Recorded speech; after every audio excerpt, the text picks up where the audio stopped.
পান কায়ো সুপারি কায়ো পান কায়ো সুপারি কায়ো ও মাইয়া জর্দা কায়ো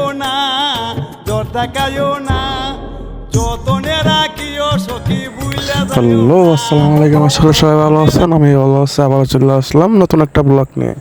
এবারে ব্লগটা হলো গ্রামে, আমার গ্রামের বাড়ি। ব্লগটা হলো আমার গ্রামের বাড়ি। গ্রামের রাস্তাগুলো দেখতে যেমন সুন্দর, মনটা জোড়ায় যায়। প্রতি সপ্তাহ তো মাসে একবার গ্রামে আসলে আমার মনটা জোড়ায় যায়। চারমুখে গাছ গাছালি সব। আমি আমার মেয়েকে নিয়ে গ্রামে এসেছি, তাই চিন্তিত আছি। মেয়ে তো অনেক খুশি, আমার ছোটো বোন অনেক সরম পায়, তার জন্য মুখে হাত দিয়ে রাখছে। আর সবসময় হাসে, আমি ভিডিও করি, আমার দিকে দেখে হাসছে। চারমুখে ভিডিও করতে আসছে, আমার দিকে সবাই তাকায় আছে। আর মুখ দিয়ে কথা বলতে পারতেছিলাম না, তার জন্য সরি, কে আছে না আছে তা আপনার থেকে দেখাইতে পারতেছি না। আর গ্রামের রাস্তা দেখতে যেমন সুন্দর, স্কুল ঘাট, রাস্তা, চারমুখে গাছ গাছালি, পুকুর ঘাট সব ইত্যাদি সব কিছুই আছে। এখানে মাছ চাষ করা হয়, সব কিছু এভরিথিং থেকে সব সুরিকার সব কিছু আছে।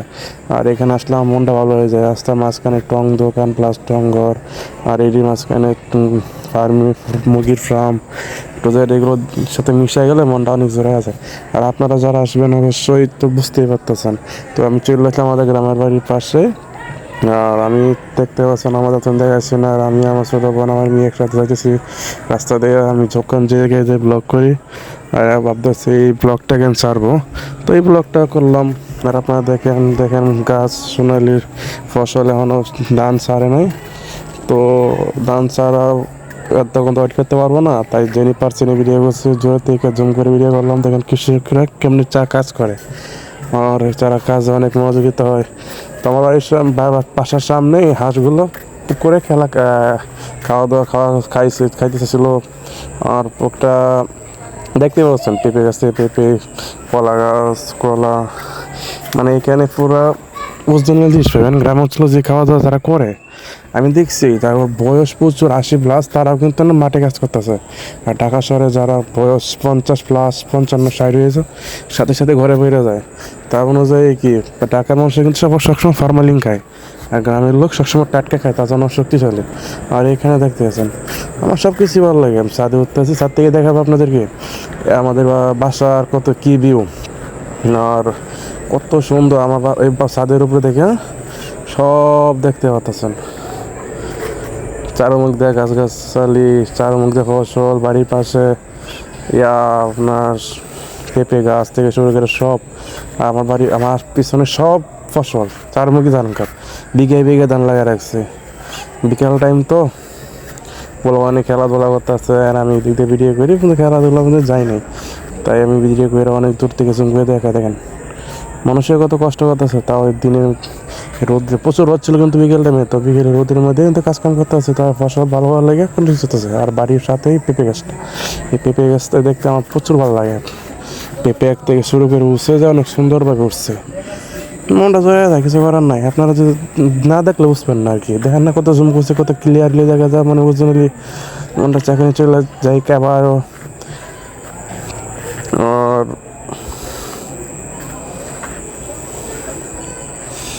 বিকেল টাইমে সাথে একটু হাঁটতেছে আর কি, গরম। ক্যামেরাটা এক জায়গায় রাখছে, আমার ক্যামেরাম্যান নাই, তো আমি একলা ক্যামেরাম্যান। আমি ছোটো ইউটিউবার, গরিব ইউটিউবার, তার জন্য আমার ক্যামেরাম্যান নাই। এই ক্যামেরা এক জায়গায় রাখি নিজের ব্লগ নিজেই করতেছি, আর নিজে হ্যান্ড এডিটিং করে ব্লগ করি, আর একলা ব্লগ করি। আমার সাথে কেউ থাকে না, আমার সাথে কেউ থাকলে হাসি ওঠে, আর প্রচুর হাসাহাসি করে, তো তার জন্য ওদের সাথে ব্লগ করতে পারি না। আর দেখেন আমার এই পেঁপে গাছগুলো প্রচুর ভালো লাগছে। বাড়ির পাশে তো পেঁপে গাছটা সুন্দরভাবে উঠছে, পেঁপেও ধরছে। I like this papaya. আমি এই জায়গাতে পেঁপে কিনে প্রায় সময় খাই, কিন্তু বেশিরভাগই তাই ফরমালিন আর অন্ধকার। আবারও চলে আসলাম পরের দিন। এই লোকটাকে দেখতে পাচ্ছেন না, ক্ষেতের মাঝখানে কিন্তু আমার নানা হয়, আমার বড় চাচার শ্বশুর, আমার নানা, তাদের বাড়ি বেড়াতে গেছিলাম। তাই আমার নানা আমাদের দেখে আবার চলে আসতেছে, আবার নানা বাড়ি বেড়ানি শেষ, তাই আমি আবার চলে যাইতেছি। যে রাস্তা দিয়ে যাইতেছি চারমুখ দিয়ে কিন্তু ফসল লাগানো, আর মাঝখান দিয়ে আমি দেখেন গরু ঘাস খায়। আর অনেকজন থেকে জুম করে ভিডিও করে দেখায় আপনাদেরকে তারা কী পরিমাণ কষ্ট করে। ওইখান বাজে মিনিমাম দুপুর 12টা, কত রোদ, করার রোদ, রোদে মানে তারা হচ্ছে কৃষিকাজ আমার মন দিয়ে রয়েছে। আর বড় লোকেরা তো এখান থেকে ধান চাল দানা থেকে চাল হয়, চাল ঘরের মধ্যে এসে নিচে ভেবে খায়, কিন্তু কত কষ্ট করে যা হয় তা তো জানে না। আর বাড়ির পোলাপান কতটা খেলাধুলা করে। আমি গ্রামীণ ছোটোবেলা আমরা যখন খেলাধুলা করতাম, দৌড়াদৌড়ি করতাম, দেখেন দৌড়াদৌড়ি করে এরা কত খুশি, আমাকে আমরা দেখে মানে হাসে। এগুলো আমাদের ইঞ্জিনিয়ার, অনেক চালাক ইঞ্জিনিয়ার। দেখেন গাড়িটা নিয়ে কেরাকিরি করবো, ইঞ্জিনিয়ারটা গাড়িটা পাইছে ঠিক করবো, নিজে নিজে ঠিক করে ইঞ্জিনিয়ারিং করবো। আর আমার মেয়ে কাঁধে উঠটা বিশ্বাস, আমার বোনটাকে সরম পাই, সরম তো পাইবই ক্যামেরার সামনে আসলে না। আমার মেয়েটা গাড়ি অতিরিক্ত আমার জ্বালায়, প্রচুর দুষ্টামি করে, এত দুষ্ট বর্তমানে যুগে মেয়েরা। আর আমার ইঞ্জিনিয়ার সব, তারে আমি আমার কাজের ইঞ্জিনিয়ারিং করার লেগে নিয়েছি।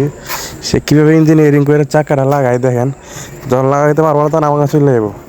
এই যে ইঞ্জিনিয়ার যখন এই যে শৈশবকালে খেলা তো আপনারা দেখছেনই না, তারপর এরা খেলে আর সাথে ইঞ্জিনিয়ারিং করতেছে, খেলাধুলা থেকে শুরু করে সব কিছুই করতেছে। আমার মনটা থেকে আমি আবার ছোটোবেলা চলে যাই, কিন্তু বড় হয়ে গেছে তো কিছু করার নাই, ছোটোবেলা চলে যাবো কেমন তাই না। সেটা অনেকক্ষণ ধরে গাড়ি টেবলটা রাখছে, ইঞ্জিনিয়ারিং করার লাগে, ইঞ্জিনিয়ারিং গাড়ির চাক্কা লাগাবার লাগে চলে যাচ্ছে গাড়ির চাক্কা নিয়ে। তো একটা ওই সাথেটা আছে না, সেটা ছোটো ভাই ইঞ্জিনিয়ার সাহেব ইঞ্জিনিয়ার কথা, তার জন্য এখন ঝগড়া লাগবো, প্রচুর ঝগড়া লাগবো। দেখেন এই যে ঝগড়া শুরু হয়েছে, ছেলেটা কি বলবো লাটটা কি বলবো জায়গায় ঢুকে লাগাতে যাবো, কিন্তু ওর নাইটে করবো। তো কিছুক্ষণ পরে দেখলাম সেই ছোটোবেলার খেলা, আমি এই খেলাগুলো প্রচুর খেলতাম। মাটি দিয়ে ডেক বানায় এরা ছোটো ছোটো পাতলা রান্না বান্না করতাম বন্ধুদের নিয়ে, ছোটোবেলা কত হ্যাপিনেস। এগুলো দিনগুলো হারাই গেছে, বড় হয়ে গেছে, টেনশন বেড়ে গেছে, বিয়ে করছে, সংসার করতে হচ্ছে।